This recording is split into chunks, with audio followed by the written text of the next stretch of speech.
Hi guys, Byron here. Just want to talk to you guys and gals on some tips that you can use during your quarantine or after your quarantine. We're going to have to get used to being alone by yourself a lot more for the future reference. So, what are you going to do with that time? This is a valuable time that you can use to utilize your thought process to become more productive on a day-to-day basis. I do have some tips. One of the tips is um, right here. It's called Success Magazine. This is the magazine that I started reading, I guess, probably 35 years ago. This Success Magazine was actually first created by a lawyer, believe it or not. I think around 1899, so it's been around for hundreds of years. I mean, it's unbelievable, and it contains a massive amount of information about success, about motivation, about drive, about passion, about organization, about planning, uh, about creating a daily calendar, and to follow certain techniques, strategies, so on and so forth that can help your business. You can also uh, go to success.com, and it has some amazing stories, amazing tips and strategies on how to build a successful career. So, um, obviously, I've been doing it for 35 years. Done pretty good for myself, if I don't mind saying, and a lot of it's due to me following these success principles. And I've outlined these success principles in my own book called Always Forward, Never Back, which is based on 16 success-driven modules, which I'm hoping, like I'm praying, is going to come out around June.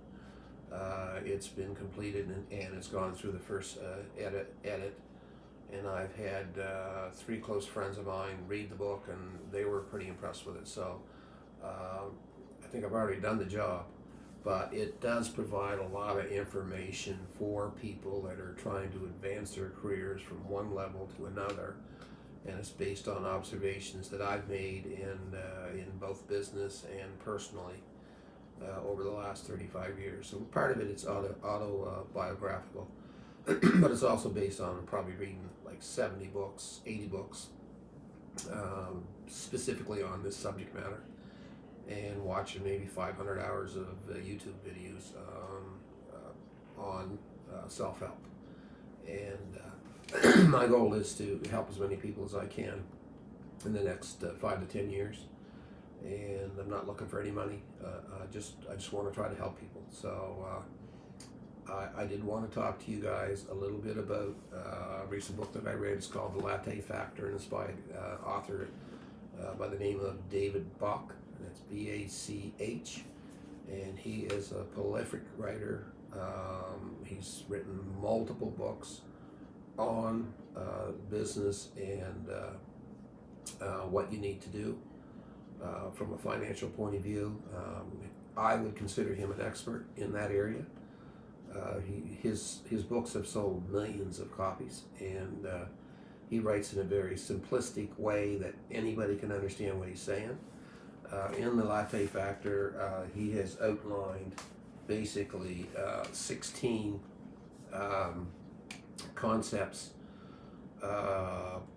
that basically, if you listen to them, or you could do it in audio, or if you read these 16 concepts, they are fundamental principles that will help you in your business, especially if you're fairly young. So the first one, he says, always spend less than you make. Well, that sounds very obvious, but quite honestly, North Americans, Canadians, Americans, it doesn't matter what country you look, but North Americans are big spenders, and they overspend, and they spend more than they make. To give you an idea, 76% of North Americans live paycheck to paycheck. 80% have less than $3,000 in their bank account at any point in time for emergency use. So it's a serious, serious situation.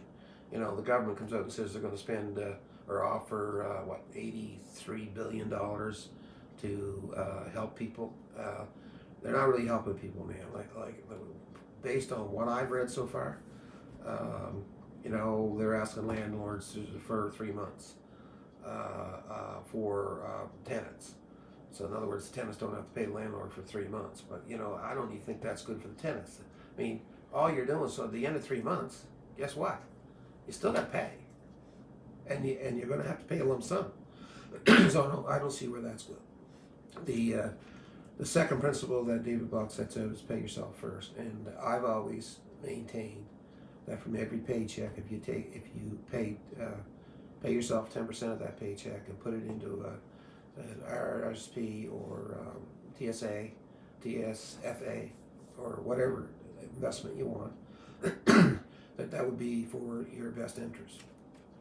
3, he says, don't budget. Now, what he means by that, Mr. Bach means by that, is that create an automated payment account so that you don't have to worry about budgeting, because everything is already internally budgeted, and it's automated so that the payments are made, so that you're not spending money and then have to double up on certain payments on certain individual accounts. That's probably a good idea. Be an investor, not a borrower. Obviously, that makes sense to me too. Like, don't borrow money to invest. You know, make the money, set it aside, and invest it prudently. Number 5, buy a home, don't rent. You know, in the United States, it's a little bit different because you can write off your interest on a mortgage. Here we can't, but on the upside of it is when you sell your principal residence, there's no tax. Not like the United States, so it makes more sense to rent in the United States. But in Canada, it makes more sense to not rent, but buy a home. And if you're paying $1,000 or $1,500 rent, with these interest rates today, you should be buying a home. So it only makes sense.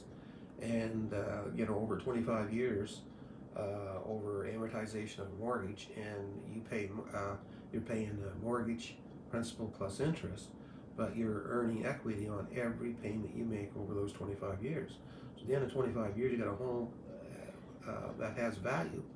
That equity turns into tax-free money for you. So it does make sense in Canada. I'm not sure if it makes sense in the United States. Don't lend money to friends. You know, that sounds obvious, but guess what? You know what? If you lend money to friends, 9 times out of 10, they're not going to pay you back. So if you do lend money to friends, treat it as a gift, because it's probably not going to come back, and it's certainly not going to come back with interest. So that makes good sense to me. Invest for the long term.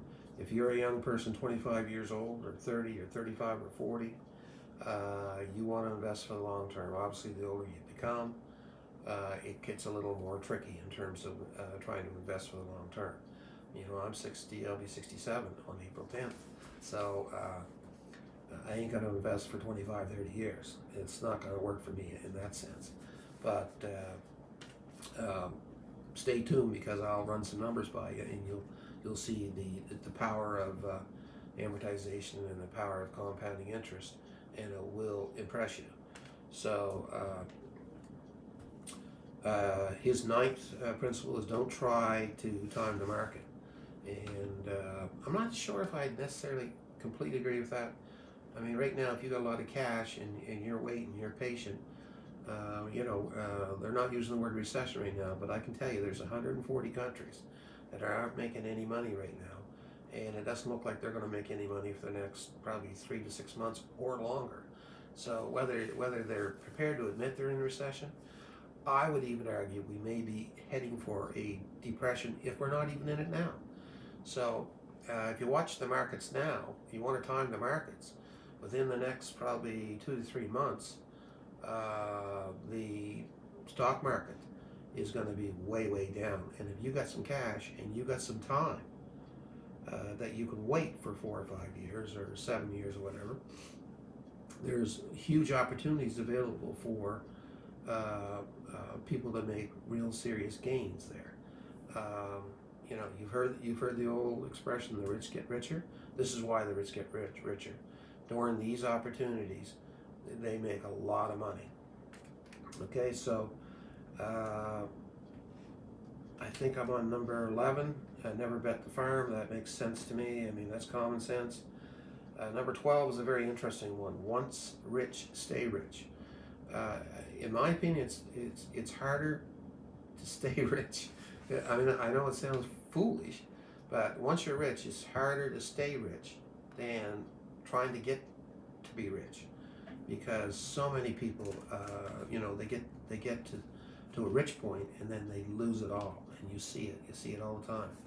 I mean, we have friends that, they spend like they're multimillionaires, and there's a day of reckoning coming for those people. Um, so you gotta watch your dollars. Um, give back. Now that's a principle. That's a well-known principle. It's in the Bible. Everybody's heard that. Give back. That doesn't mean you have to give money necessarily, like to your church or whatever.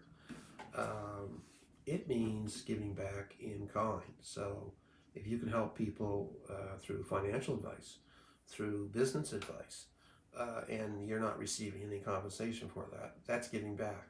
And that's as valuable as if you take $100 bill and give it to a friend. In fact, it's probably more valuable. Compound interest is a miracle, and that is so true. Give you an idea. If you save just $10 a day, at 65 years old, if you start at 25, you will have 1.9 million. That's the power of compounding, right? So $10 a day, $365 a year, with the power of compounding. At 65, if you start at 25, at 65 years old, you'll have 1.9 million. Now, if you start at 35, you'll have 684,000. And if you start at 45, you're going to have 230,000, right? And 55, you'll have 62,000. So in a 10-year period, at $10 a day, you're going to have $62,000. I mean, to me, that's dramatic. But it requires discipline, and it requires getting that money into your RSP and letting it compound. At 65, that's a lot of money. 1.9 million at 25 years old. Over those 20 years, 30 years at $10 a day is going to get you 1.9 million. So I mean, you do the math. Number 14, he says, never give up. No matter what. I've always said that, never give up. Always look forward, never back. That's the title of my book, and that's my principle. That's what I believe in. That's what I pass on to you guys. So, and then number 16, start early. The earlier you start on your investments, the more money you're going to have, the more equity you're going to have in your home, the more investments you're going to have, the more compounding availability you're going to have. So start early, finish rich. That's the position I've given to you today. It's again, the book is David Bach, Bach. You can download it from Amazon on a Kindle. You can buy it from Amazon. It's well worth the read. If you read that book, you're going to read probably some of his other ones, which are very, very articulate and very well read. And he lays it out in very simple terms. So, guys, that's my tip for today. Stay safe and stay strong. See ya. Cheers.